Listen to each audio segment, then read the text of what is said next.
Zero Voice Mother, and today I'm going to be reacting to Angelina Jordan singing I Put a Spell on You when she was a teeny weeny bambini. How old was she? Let's see. It doesn't say how old she is here, but I'm pretty sure I read that she was 9. I've got this nice tea that I found. It's called Joy. Oh, it's a blend of tea. Oh, and guess what? I got some shakers. I feel like a little snake.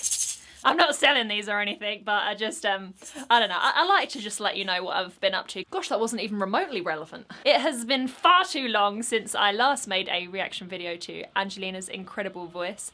The first song I heard her sing was her version of Bohemian Rhapsody, and that was, yeah,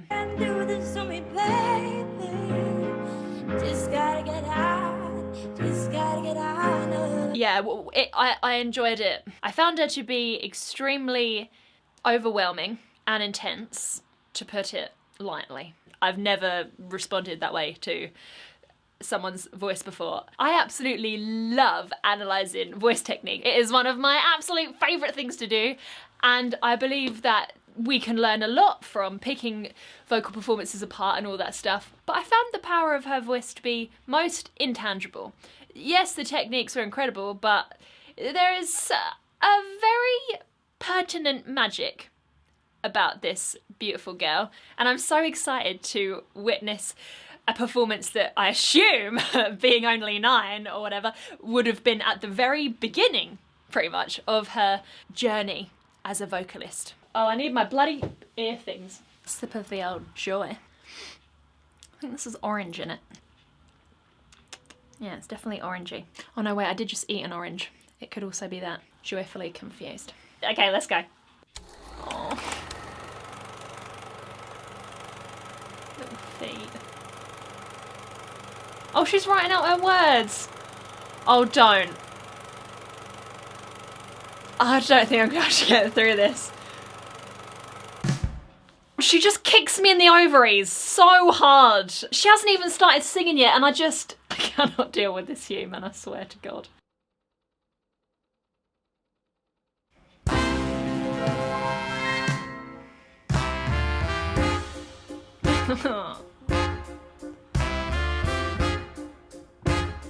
He can't contain the joy. Look at his face. He is brimming with fulfillment. And am I surprised? No, I'm not. I put a spell on you because you're mine.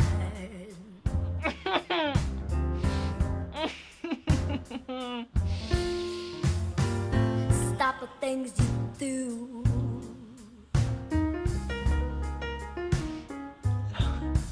I ain't lying. I can't stand. No running around.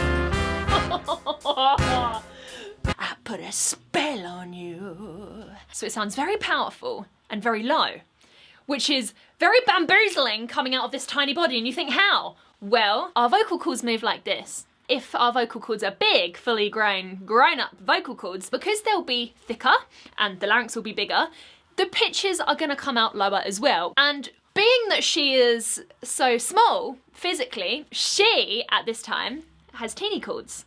So you can imagine that when small cords vibrate, they're gonna have a hard time slacking and being thick enough to produce a low pitch. Notice when she is able to sustain that super low F3 pitch, her voice actually cracks. You can hear there's separation starting to pop through between the chords. And so what she's done is compensated for her teeny vocal cords by shrouding that opening line in breath and bringing pressure behind her lips to create the necessary aggression that's required to open this song. Stop the things you do. When she sings do, she knows somehow, in order to get that desired voice quality, the heavy laryngeal vibrato and a warm, chesty resonance, she needs to slam the tongue down to build up back pressure and bring the jaw forward Stop the things you do. Very intriguing approach to what I call the Cookie Monster growl. She's got her tongue out. And that is absolutely fascinating. What that has done for her anatomically is get the tongue out of the way to allow the false folds to flap in her pharynx. The tongue starts here, right? You can feel it yourself, there's a little ridge, and when you poke your tongue out, that ridge goes. By extending the tongue, poking it out, we create more space in our pharynx, and space is required to flap the vestibular folds, the false vocal folds. Bringing the tongue in could have potentially added too much pressure to her voice. She might have discovered that that sensation might make her cough, or it might feel a little bit uncomfortable, so she must have just gone oh, that feels better. I can't see any tension in her neck from this angle. As long as she's not reporting any symptoms of strain, like a sore voice or excessive coughing, or I say growl at me. Sweet baby Angelina. Growl for the world. I can't stand. No, put me down. I put a spell on you. Because you're mine.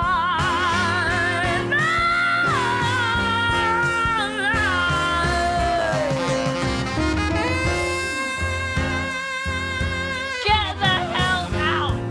Oh my god. I can't stand. Extremely interesting larynx movements here. She's kind of dragged it up, and then it sounds like she's kind of swallowed it to bring it back down, insinuating exceptional vocal tract control to be able to squeeze it in the right positions. So good. And then a glorious landing on the signature Angelina Jordan vibrato. It's got these almost like silvery tones to it. You can hear that between oscillations, her vocal cords get thinner and then thicker again. It's not like a classic laryngeal or diaphragmatic vibrato, it's something far more customized. This little musical inhale here is also telling me a lot about the design of her voice. Everything is relaxed and has a lot of space to move, because in order to get this kind of wheeze quality, there has to be enough space for the cords to remain open and for air to just kind of scrape past. Scrape is a horrific word. Brush. It's kind of like if you find a little bit of grass by the pond and you blow into it. It's just air passing through an open space. So she obviously has an ability to control the width of her vocal tract, because she hasn't opened it all the way to do like a anyone can do a but to do one with a conscious pitch that matches the key of the song the way that she did, she simply must understand how to create a specific customized space in the vocal tract. Not too close, not too open, if that makes sense.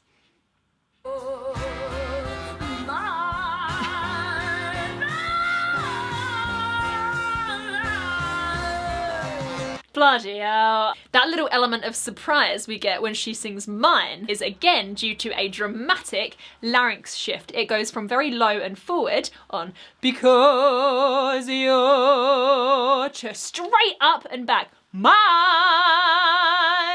It would have been way easier just to go because you're mine without that attention to detail. But she doesn't, that was a very loud clap, but she doesn't do easy way outs. She does expression. She does delighting her audience. This instruction she's given to her body to lift and move is resulting in this larynx placement. It's a fascinating concept to ponder.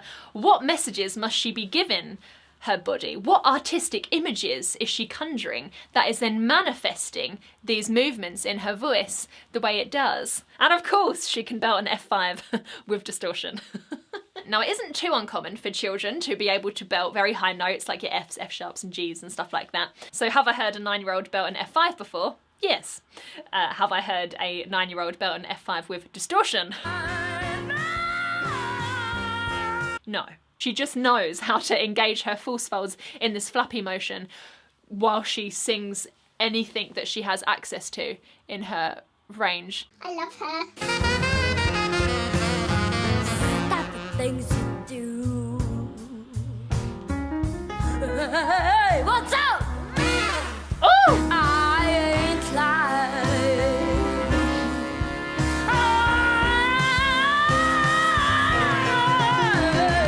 I love you. I love you. I love you. I love you anyhow. I don't care if you don't want me. I'm yours right now. I put a spell on you because you're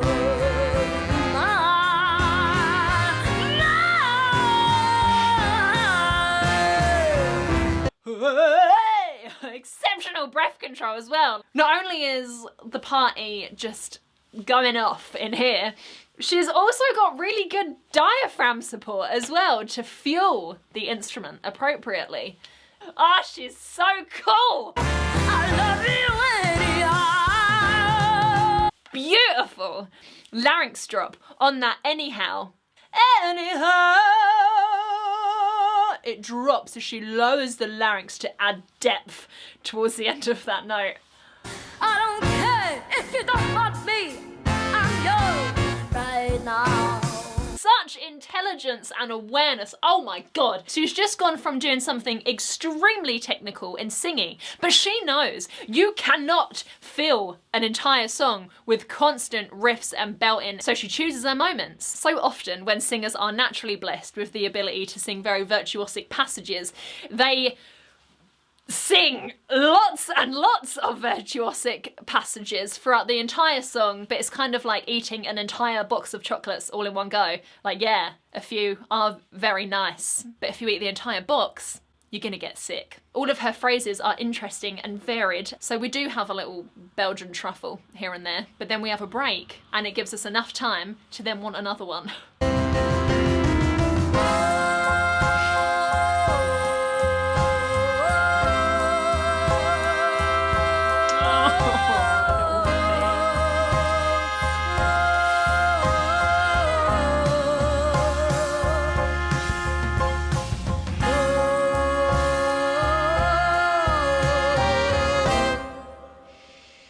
I don't care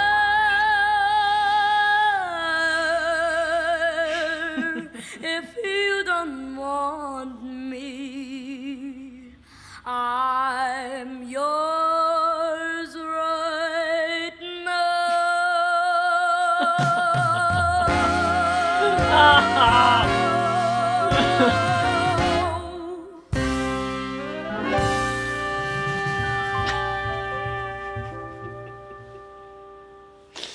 Unbloody believable. Blimey, that was exquisite.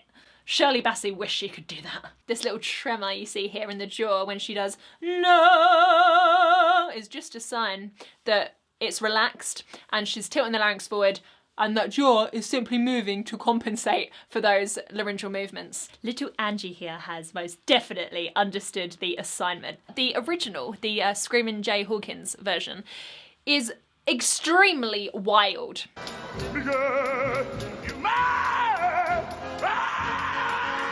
So that's the way that this song was intended to be performed. Full of passion. There's a million and one sexy jazz lounge versions, but Angelina, at the ripe old age of 9, has understood the essence of this song more than most of the other versions that I've heard. The fact that she's been influenced by something so mature and classic, it's so exciting that she exists. It really is. Most kids would just want to scream Disney songs at you from the top of their lungs. Which is fabulous. With no awareness of, can I shape that sound to make it this way or that way? Like, you just don't see it. I mean, trust me, I've worked with loads of kids. The little pen.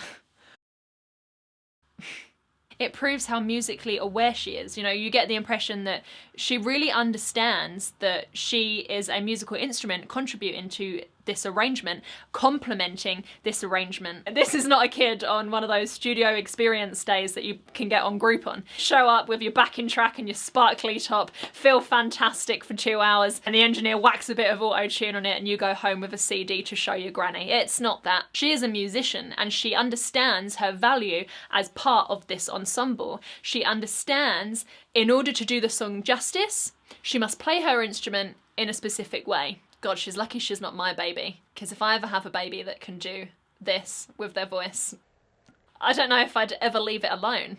In conclusion, yeah, unparalleled. The kid's a genius. She's an absolute genius. Next time I think I'll react to something from when she's a little bit older, so I've covered all bases. More grown-up Angelina, teenage Angelina, and today obviously we had a teeny weeny bambini Angelini. Thank you so much for watching this video. I hope you enjoyed it as much as I enjoyed making it. If there are any singers you would like to see me react to, please do let me know in the comments, as it is always my pleasure. I love you so much. Have an amazing day and I'll see you next time. Mwah. Bye!